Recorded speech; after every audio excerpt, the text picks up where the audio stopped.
Hey, what's up guys? How you doing today? Welcome back to this YouTube channel. It's your guy Igor here. And for those of you guys who are new, I'm gonna say in the beginning of the video, subscribe guys, because it's difficult to find this channel, okay? My name it's difficult to spell it, YouTube doesn't find it. So if you're interested about immigration, subscribe right now guys. And okay, let's get started. Today's video I want to talk to you about living on the minimum wage. Can you survive living in Canada on the minimum wage? And believe me, before I purchased all of this equipment, years back when I was just an international student, I was working at the minimum wage here in Canada, and I was actually working for $10.25 an hour in Ontario, in Toronto. Back then minimum wage was $10.25. It was 2014, just the time when they were about to make it $11 per hour. Now it's in Ontario $14 per hour, and in Alberta, believe me, if someone tells you can live on $14 per hour in Alberta, it's not enough. Now, I know people are asking me, can you actually survive, Igor, living on the minimum wage? Well, the answer to this is, it's tough. If you're on your own, if you are a single person living by yourself and you can get some roommates, then I would say yeah, it is possible.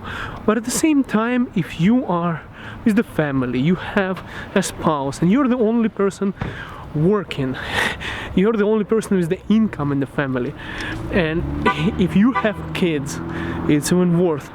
But yeah, then it is difficult. You might have to ask for government support, and I know lots of people, Canadian-born people, are going to rage at me right now, saying that you're encouraging people, newcomers to Canada, to ask for government support. But to argue with that, guys, I'll tell you this. Everyone who is in Canada, just remember yourselves, your ancestors, when they came here. Whoa, there is a rabbit. Do you see a rabbit? Did you see a rabbit? Just want to show you something cool. Okay, he's gone. Too late. Guys, remember your ancestors who came here, first generation of immigrants. It was extremely tough. It is easier now, but it's still the same conditions. You're coming to a new land where you don't have a place, where you have to still fit into the society, local community, and it's totally fine. I'm not encouraging to do that for a long period of time, but at the beginning, if you come here with kids, and that's the only thing that then you have to do what you have to do, guys. As much as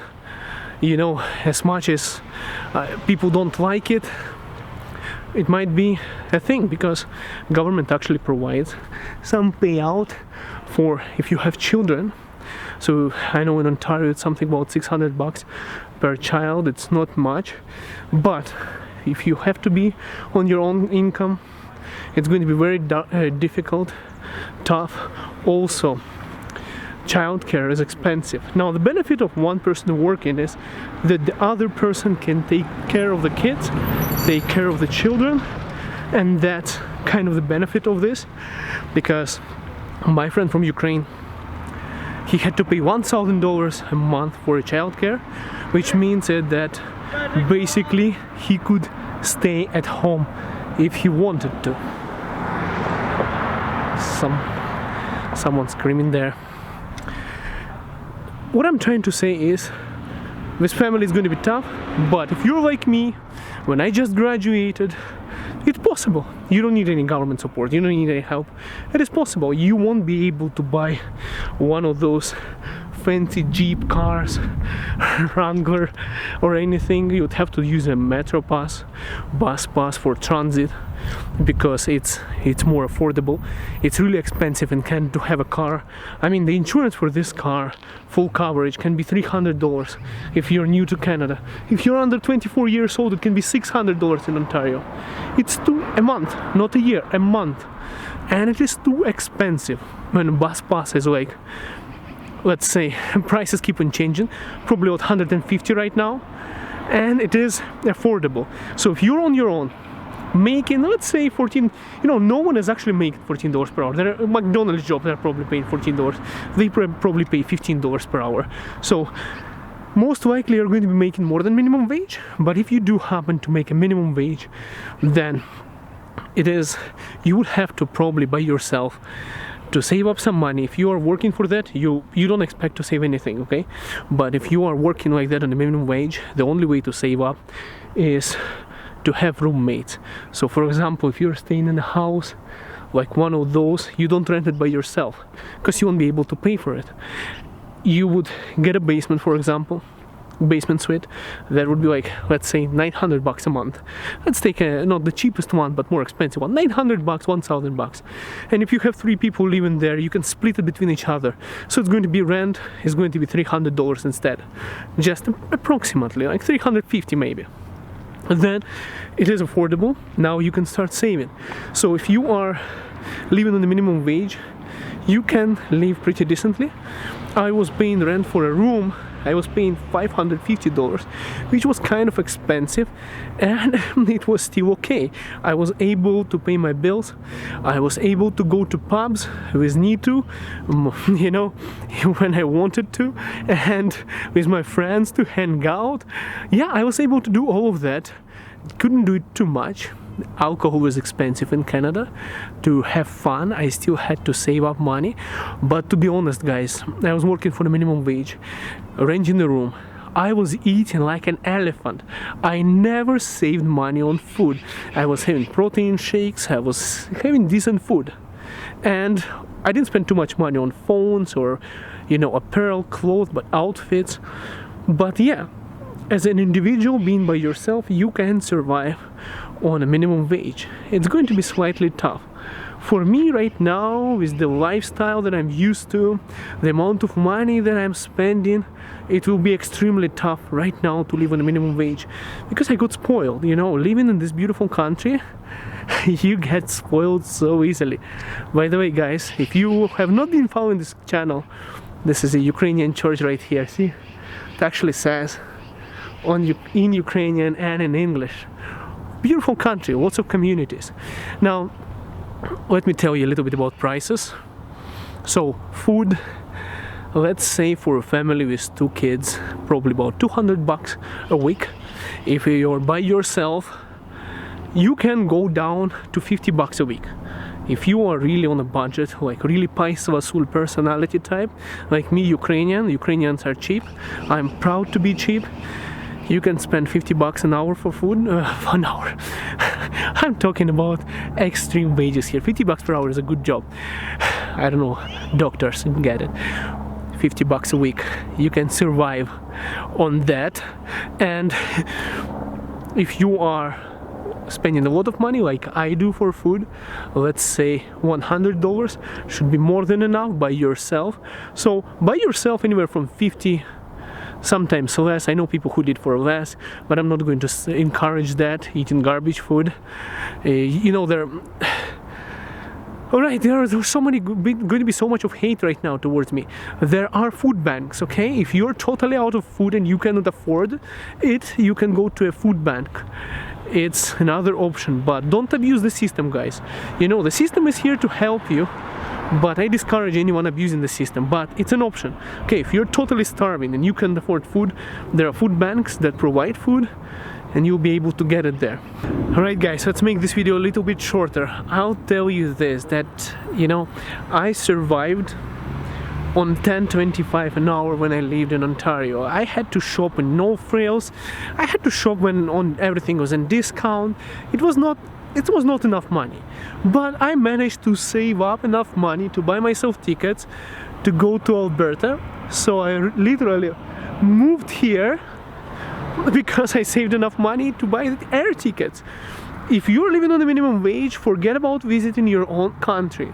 It's really difficult to save it up, unless you live by yourself. With the family, yeah, lots of people living and working in Canada, they cannot afford flying back and forth to their home country. Let's say you want to fly to Ukraine, right? $1,500 back and forth, and if you are 2 family members, $3,000 gone, plus all the other expenses. It all adds up. It's really expensive then to visit your home countries. So For surviving purposes, you will survive. For enjoying your life, it's going to be slightly tough, but it's only at the beginning, guys. Never get discouraged by this minimum wages, okay? I worked like a donkey in a warehouse, you know. All of my employers that I worked for, my bosses, I'm not going to talk about my current job or employment because I don't want to, but I'll tell you, for my all previous jobs, every single boss I had less education than me. Every single boss I had was less trained than me. You know, you might think, oh, this guy is showing off. No, these guys who were my bosses, they did not do university degree whatsoever. I did master's degree in economics. Right now I have PMP certificate. You know, I was always working for people with really less education on high positions that were making 2 or 3 times more than I did on their jobs, that didn't even have training even close to what I have with university degree and all the degrees that I have, that I possess. All I'm saying is, guys, it's tough to be a new immigrant, but if you see that background behind me, if you see the, you know, the leaves here, you know, the nature and everything. I know the sun is going away. This is, you know, this is turning yellow. It means it's soon going to be gone. It means the winter is about to begin. If you don't know, like, if you're not used to winters, that's what's happening. Yeah, guys, it's a tough country, but the level of life, it's so different, it's so good. You're going to enjoy it. It's better for your future generations, for your family. It's always tough. Even those people who are born in Canada, their ancestors, like some people are 3rd generation here. Okay, their granddads came here. It was extremely tough. They didn't have enough money. Then their kids were born. Their kids were more settled. Now the kids of those kids are even better settled. It takes generations to build that, you know, that equity for their families. All right, so don't be discouraged if you're coming here. Oh, it's tough. Yes, it's tough, but you're working for something better, for yourself, for your family. It's your own decision to come to this country. It's like, yeah, it's challenging, but you know, weak people don't come as an immigrant. Okay, immigrants are not weak people. Immigrants are generally the people who are more successful than majority of people who are willing to take risks. Basically, they are entrepreneurs who are willing to do something in life, to change their lives and succeed for themselves, for their families, and for future generations. And that's why this country is so well established and so well built, because it's built by those entrepreneurs like yourselves, people who are watching this video right now. Thank you so much for watching this channel, guys. Subscribe, smash the like button. Make sure to subscribe so you don't lose this channel. I had people complaining, I saw your video, I couldn't find it again. Subscribe. And of course comment, because your comments are creating these videos, guys. Alright, I've been walking too fast. We'll see you in the next video. Have a good one, guys.